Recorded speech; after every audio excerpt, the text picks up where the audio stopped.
जी, हमारे देश में अगर हम बात करें तो थायराइड के केसेस 4 करोड़ से भी ज़्यादा हैं, यानी कि 11% के आसपास जो पॉपुलेशन है हमारी। थायराइड को ठीक करना बहुत ही आसान है और हम इसको बहुत हद तक अपने आप ठीक कर सकते हैं। दोस्तों, थायराइड एक ऐसी प्रॉब्लम है जिसका ट्रीटमेंट अगर समय पे ना किया जाए तो इसकी वजह से कई सारी प्रॉब्लम हो सकती है आपको। जैसे ग्वाइटर है, इनफर्टिलिटी है, हार्ट की प्रॉब्लम है, नर्व्स में दिक्कत आ सकती है। यहाँ तक कि अगर अनकंट्रोल हुआ तो पेशेंट कोमा में भी जा सकता है। अगर न्यूबॉर्न बेबी है तो परमानेंट डिफेक्ट हो सकता है। तो आज हम इसी डिजीज पे चर्चा करने वाले हैं। तो आज हमारे साथ है भारत के जाने माने आयुर्वेदाचार्य डॉक्टर अनु भारद्वाज जी। तो आइए हम इनसे बात करते हैं। नमस्कार डॉक्टर साहब। तो डॉक्टर साहब, मेरा पहला सवाल ये है कि भारत में थायराइड के केसेस इतनी तेजी से क्यों बढ़ रहा है, इसके क्या कारण हैं? जी। जी रोशन जी, हमारे देश में अगर हम बात करें तो थायराइड के केसेस 4 करोड़ से भी ज़्यादा हैं, यानी कि 11% के आसपास जो पॉपुलेशन है हमारी, वो थायराइड के रोग से ग्रस्त है, चाहे वो हाइपोथायरायडिज्म हो, चाहे वो हाइपरथायरायडिज्म हो। कई सारे कारण हैं जिनकी वजह से थायराइड हमें हो सकता है। इनमें कई तो नए पैदा हुए बच्चे को भी थायराइड होता है। अगर उनमें से नहीं ट्रीट किया जाता, जैसे पहले आपने बताया, तो परमानेंट डिफेक्ट्स उसके शरीर में रह सकते हैं, बाद में भी जो कभी ठीक नहीं होंगे। और प्रेगनेंसी में थायराइड होना एक आम बात हो गई है आजकल। उसका कारण हमारी लाइफस्टाइल है, हमारी डाइट है, और उसकी वजह से ही प्री एक्लेम्पिया जैसी प्रॉब्लम्स हो जाती हैं प्रेग्नेंट वीमेन को। अबॉर्शंस तक हो जाते हैं थायराइड की वजह से, जिनको पहले थायराइड नहीं था, लेकिन प्रेगनेंसी में हमारे हार्मोन्स चेंज हो गए और थायराइड की प्रॉब्लम जो है हमें हो गई।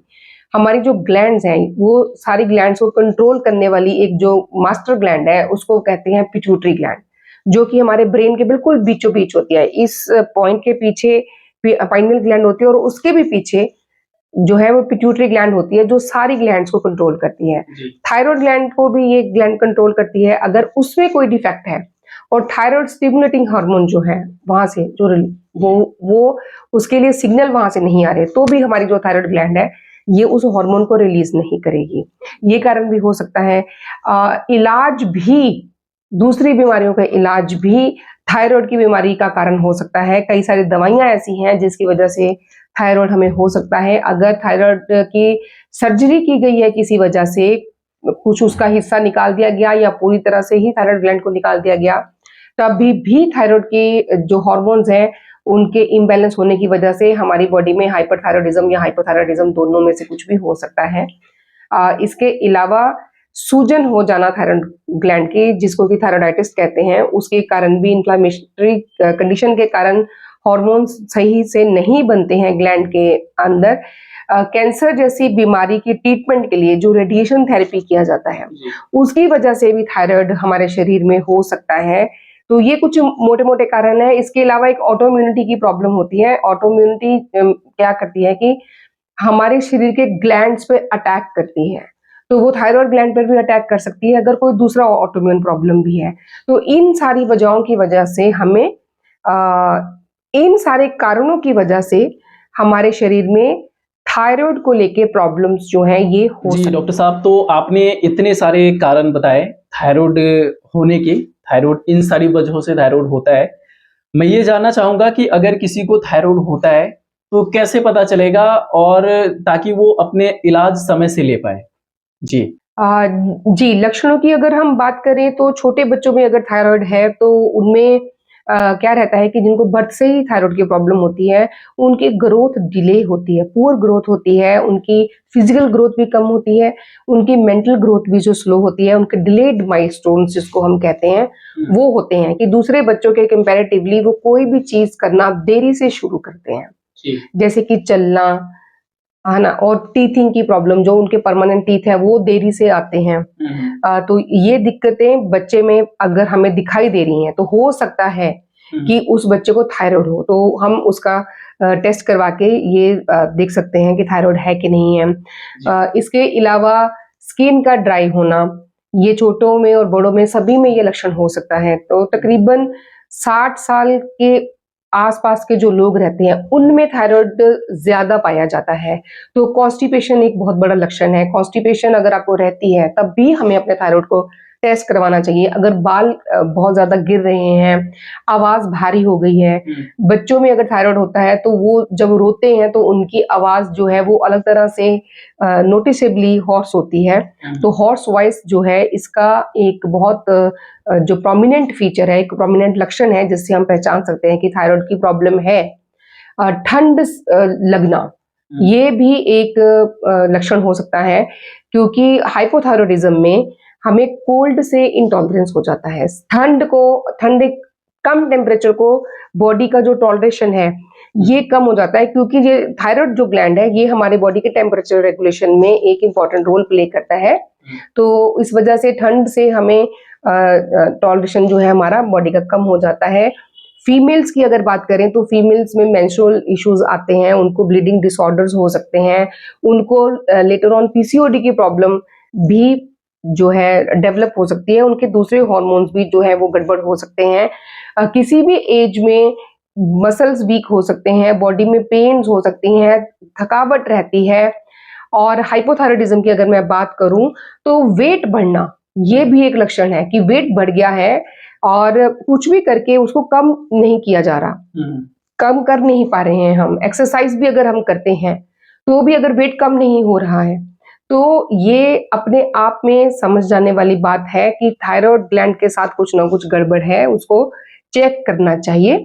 अगर वेट आपका अननेसेसरी बढ़ रहा है और कम नहीं हो रहा हाइपोथायरॉयडिज्म में, ऐसे ही अगर हाइपरथायरॉयडिज्म है तो उसमें क्या होता है कि वेट गिरना शुरू हो जाता है जी, वेट गिरना शुरू हो जाता है और कम ही होता जाता है। एपेटाइट बहुत अच्छी रहती है हाइपरथायरॉयडिज्म में। हाइपोथायरॉयडिज्म में भूख कम लगेगी, हाइपरथायरॉयडिज्म में भूख बहुत ज्यादा लगेगी। एक हम भस्मक रोग बोलते हैं आयुर्वेद में जी, जिसको ये भी बोलते हैं कि कुछ भी खाइए, बहुत सारा खाना खाते रहेंगे लेकिन शरीर को लगता नहीं है, ऐसे बोला जाता है कि जो कुछ भी खाया वो भस्म हो गया। तो हाइपरथायरॉयडिज्म का ये एक सिम्टम है। तो इस तरह से हम इन दोनों को भी डिफरेंशिएट कर सकते हैं। एक में बॉडी में डलनेस रह रही है, भूख कम रह रही है, वेट बढ़ रहा है। दूसरे में जो है बॉडी में जो है भूख तो बहुत लग रही है लेकिन एनर्जी नहीं है और बॉडी पतली होती जा रही है दिन प्रतिदिन और गर्मी लग रही है, तो हाइपरथायरॉयडिज्म है। तो डॉक्टर साहब ये सारे सिम्टम आपने बताए थायराइड की कि इस तरह के सिम्टम्स हाइपर और हाइपोथायराइड में दिखेंगे। अब मैं ये जानना चाहूंगा कि अगर इस तरह के सिम्टम्स दिखते हैं तो कैसे पता करें? इसके लिए कोई टेस्ट होता है? अगर होता है तो कौन सा टेस्ट कराएं थायराइड के लिए, या फिर हम कैसे डायग्नोस कर सकते हैं हम अपने बॉडी को देख के या बॉडी के कोई सिम्टम्स को देख? लगता है कि हमें लैब में जाके टेस्ट कराने से ही बीमारी का पता चलेगा। कर सकते हैं, वो भी कर सकते हैं। हम अपने थायराइड के जो हार्मोन्स हैं उनके लेवल्स ब्लड टेस्ट से पता चल जाते हैं, जैसे कि T3 है, T4 है, TSH है। थायराइड प्रोफाइल करके जो लैब्स हैं टेस्ट करती हैं, तो इसको अर्ली डायग्नोस भी हम कर सकते हैं कि सिम्टम्स बॉडी में ऐसे लग रहे हैं, जैसे ठंड ज्यादा लग रही है नॉर्मल से, दूसरों के कंपैरेटिवली वेट बढ़ रहा है, भूख कम हो रही है, बाल गिर रहे हैं, आवाज में भारीपन आ रहा है, गला बार बार खराब हो रहा है, तो ये एक सेल्फ डायग्नोस का पार्ट है। इसको अगर हम कैरेक्टरिस्टिक फीचर अगर हम देखें तो जो हमारी टंग है, जो हमारी जीभ है, तो बच्चों में भी हम देख सकते हैं और खुद की भी टेस्ट कर सकते हैं।